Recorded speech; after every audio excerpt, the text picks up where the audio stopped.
চলো তোমাদের সাথে শেয়ার করছি আজকে কি রান্না করলাম। আজ জামাই ষষ্ঠী, তো আমি এবারে জামাই ষষ্ঠী যেতে পারিনি কোনো কারণে।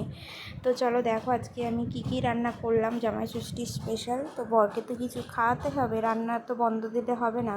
তো দেখো কি বানিয়েছি। এখানে রয়েছে সাদা ভাত।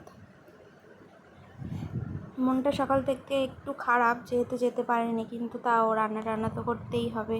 তো দেখো এখানে রয়েছে ঝিঙে আলু পোস্ত। ভিডিওটা কেমন লাগলো অবশ্যই আমায় কমেন্ট করে জানাবে। আর এখানে দেখো রয়েছে ভেজ ডাল, সব সবজি আর কাজু কিশমিশ দিয়ে ভেজ ডাল বানিয়েছি একটু ঘন করে।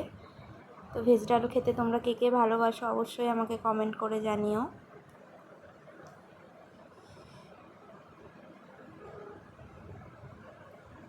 ভিডিওটা প্রথম থেকে শেষ অবধি দেখার অনুরোধ রইল। এখানে রয়েছে চিংড়ি ভাপা খেতে তোমরা কে ভালোবাসো সেটাও জানিও।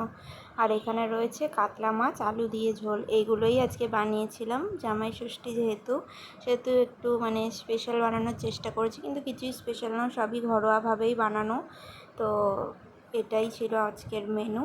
তো তোমাদের কার ভালো লেগেছে প্লিজ আমায় কমেন্ট করে জানিও, আর আমার চ্যানেলটাকে লাইক আর সাবস্ক্রাইব করে দিও। বাই।